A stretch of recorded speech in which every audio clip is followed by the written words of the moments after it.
Chesney was trying to start a season 2-0 for the first time since 2020 and snap a 7-game losing streak against their Spartanburg County rival Broome. They trailed 28-12 in the fourth, but the fumble by Carson Gossett recovers from Chesney, and they're in business. They get into the end zone. Evan Lawton able to score it.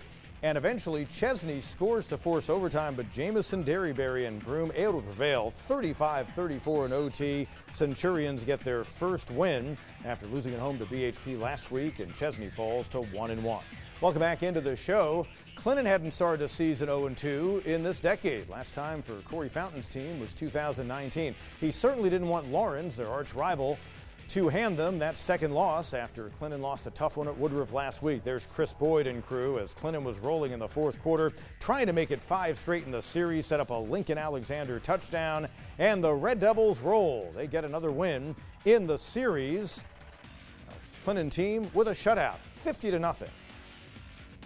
We had some really good days of practice this past week, and you win games Sunday through Thursday. Friday night is when you put everything together, and I thought our guys did a good job. Our coaches did a great job of getting our defense ready, our offense ready.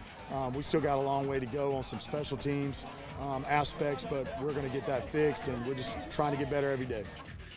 And that they will. Corey Fountain and crew 1-1. Laurens falls to 0-2. Seneca last week got a big one on the road at Powdersville. They took on Woodmont at home this evening. Wildcats opening their season. No answer here for Gavin Toma. Connects with Jack Webb. A 7-0 lead. Then later in the opening quarter, it's Toma and Elias McGee to make it 14 Zip Cats, and Seneca rolls on. They have won 11 in a row going back to 1984 in that series against Woodmont. 49-7 the final. Greer and BHP. Greer facing another tough foe after losing at home, almost coming back to beat Boiling Springs last week. Belton Honeypath, their home opener. Noah Thomas down to the 1, set up a B.J. Anderson touchdown and an early lead for the Bears. They never look back. Belton Honeypath cruising on and getting a victory 42-19. They've won 5 out of 6. Daniel and Stratford met in Columbia last year in a neutral field. Tonight, the Knights make the trip up from the Charleston area and take on Kingston Bibb and the Lions in the Lions Den. That was Jace Gross hooking up with Bibb.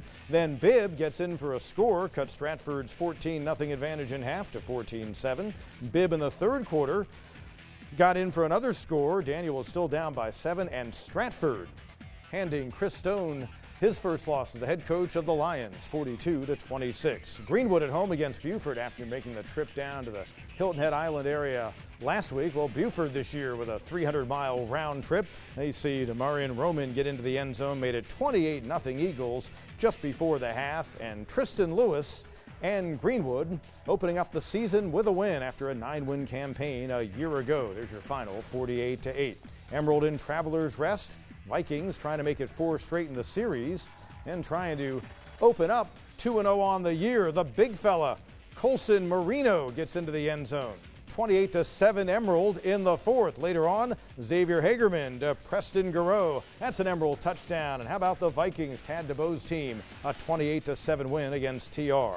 Rannon Easley, Canes have been in control this series of late. They were going for a 6th straight, and they'd won 7 of the past 9. Each team coming off opening wins. Muntu Brown taking the reins at running back for the Canes. A 40-yard touchdown run, a 33-14 lead. Colin Murphy later off the handoff and another Wren score. And the Canes cruise on to the victory, 50-21. Liberty fell at home last week against Southside. Tigers trying to snap a 22-game skid as they took on the Red Devils. Liberty, little dump pass over the middle.